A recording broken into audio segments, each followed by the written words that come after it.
Assalamualaikum warahmatullahi wabarakatuh. Perkenalkan, nama saya Riki Mustari dari Kesmas tingkat 2. Di sini saya akan menjelaskan suatu materi yang berjudul pengolahan air secara kimia. Ada macam-macam proses pengolahan air limbah secara kimia. Yang pertama, netralisasi, yang kedua, presipitasi atau pengendapan, yang ketiga, koagulasi dan fluktuasi. Yang pertama, netralisasi adalah reaksi antara asam dan basa menghasilkan air dan garam. Dalam pengolahan air limbah, pH diatur antara 6,0/9,5.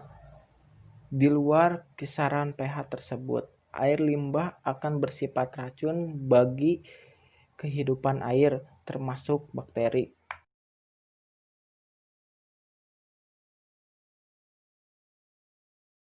Presipitasi adalah penggunaan bahan-bahan terlarut dengan cara menambahkan bahan-bahan kimia terlarut yang menyebabkan terbentuknya padatan dalam pengolahan air limbah. Presipitasi digunakan untuk menghilangkan logam berat, sulfat, fluorid, dan fosfat.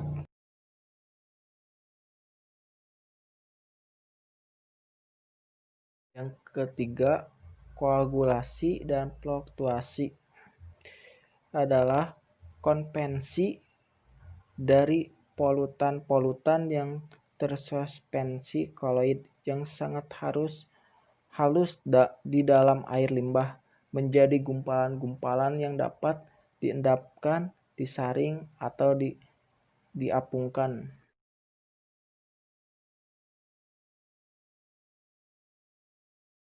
Proses pengolahan air limbah secara kimia. Pengolahan air buangan secara kimia biasanya dilakukan untuk menghilangkan partikel-partikel yang tidak mudah mengendap, koloid, logam-logam berat, senyawa, dan zat organik beracun, dengan membubuhkan bahan kimia tertentu yang diperlukan.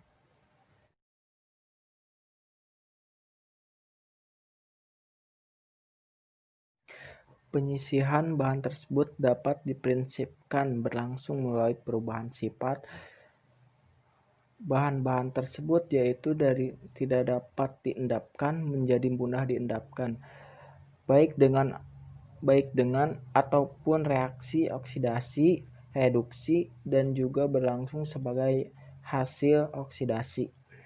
Di sini ada kekurangan pengolahan air limbah secara kimia.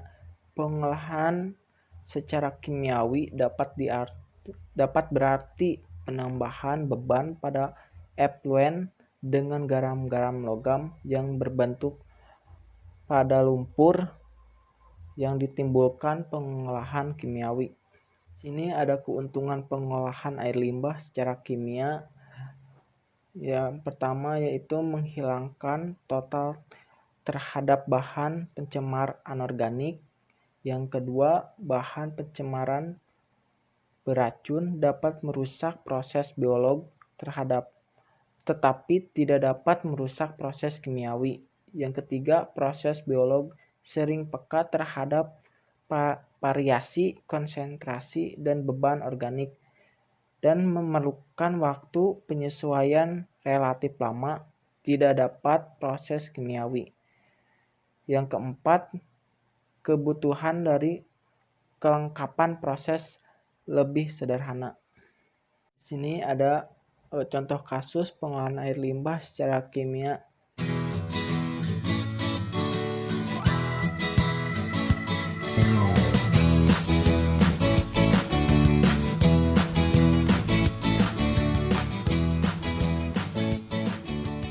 Instalasi pengolahan air limbah terdiri dari 2 unit, yaitu jaringan perpipaan air limbah dan unit pengolahan limbah cair. Untuk jaringan perpipaan air limbah, dilakukan monitoring dan pembersihan bak kontrol secara berkala agar saluran limbah lancar dan tidak tersumbat.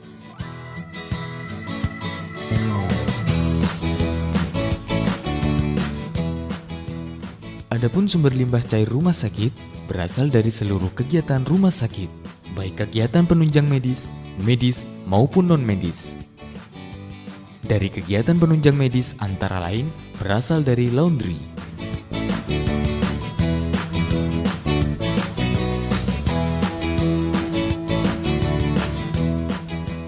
Dari kegiatan medis antara lain berasal dari cairan tubuh pasien maupun aktivitas MCK.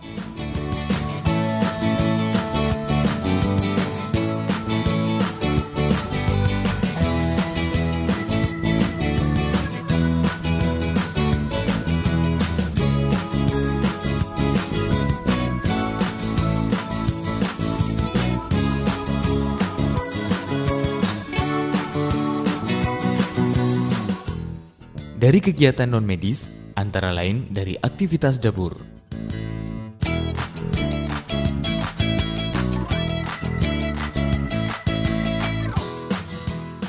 Dari seluruh penghasil limbah cair tersebut, semua mengalir ke unit pengolahan limbah cair. Proses pengolahan limbah cair dimulai dari bak ekolisasi. Bak ekolisasi adalah bak pengumpul limbah cair dari berbagai sumber yang berfungsi untuk meratakan beban pencemar limbah cair dan mengendalikan variasi karakteristik limbah cair agar tercapai kondisi optimum untuk proses lebih lanjut. Bak screen atau penyaringan berfungsi untuk memisahkan material-material kasar yang terkandung dalam air limbah. Fungsi lain dari penyaringan adalah melindungi pompa dan peralatan mekanikal lainnya terhadap terjadinya penyumbatan. Bak ekolisasi 2 dilengkapi dengan 2 pompa ekualisasi untuk mengalirkan limbah cair ke sistem UPLC. Bak prasedimentasi. Sedimentasi adalah proses pemisahan padatan yang terkandung di dalam limbah cair yang berlangsung secara gravitasi, yang dirancang untuk mereduksi zat padat tersuspensi yang ada di dalam limbah cair.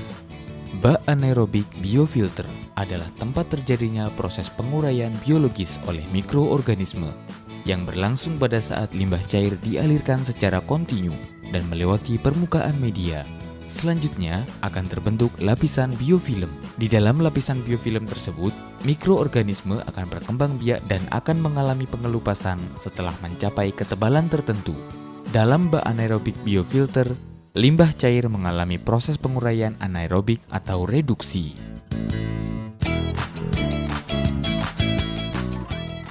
Bak aerobik biofilter. Di dalam bak aerobik biofilter, dimasukkan biobol sebagai tempat perindukan bagi bakteri. Selain itu juga, dipasang 2 buah blower yang membantu proses aerasi.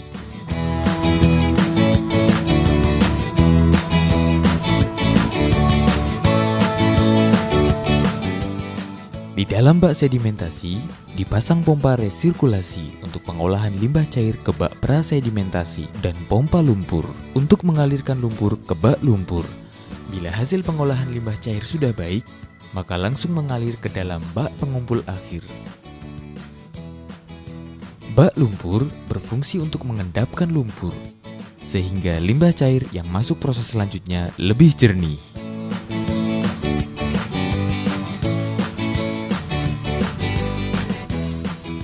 Bak pengumpul akhir merupakan bak pengumpul terakhir sebelum masuk ke dalam multimedia filter.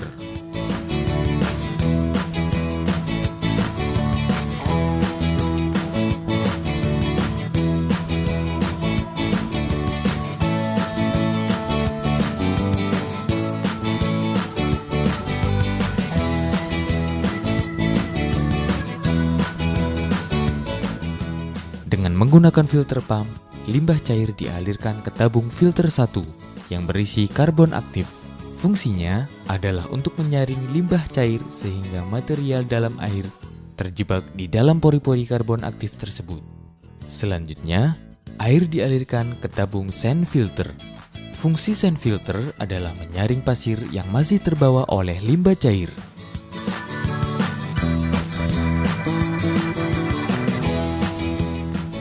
Kemudian, limbah cair dialirkan melalui water meter untuk mengetahui debit limbah cair yang diolah dalam satuan meter kubik per jam. Selanjutnya, air dipompa dengan pond pump untuk dialirkan ke dalam kolam ikan. Ikan yang hidup adalah suatu indikator yang menentukan bahwa limbah cair memenuhi syarat untuk dibuang ke badan air. Untuk itu, pengukuran kualitas limbah cair selalu dilakukan secara berkala.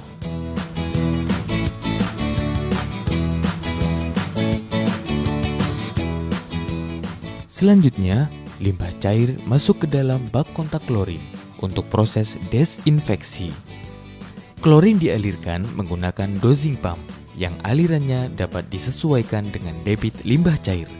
Dari bak kontak klorin ini, maka limbah cair dibuang ke badan air dengan kualitas yang baik dan aman dibuang ke badan air.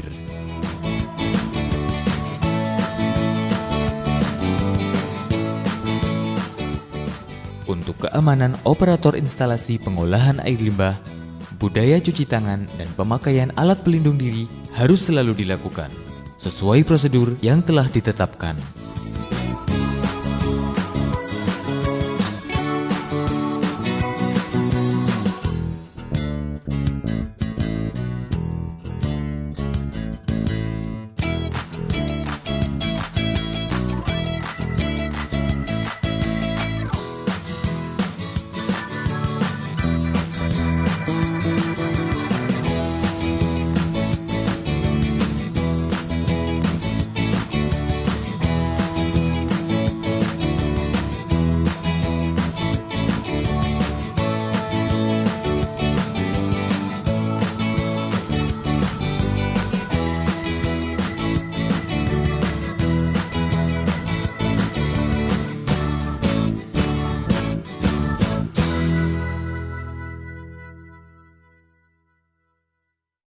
Sekian pembahasan yang saya sampaikan. Mohon maaf bila ada kesalahan. Akhirul kalam. Wassalamualaikum warahmatullahi wabarakatuh.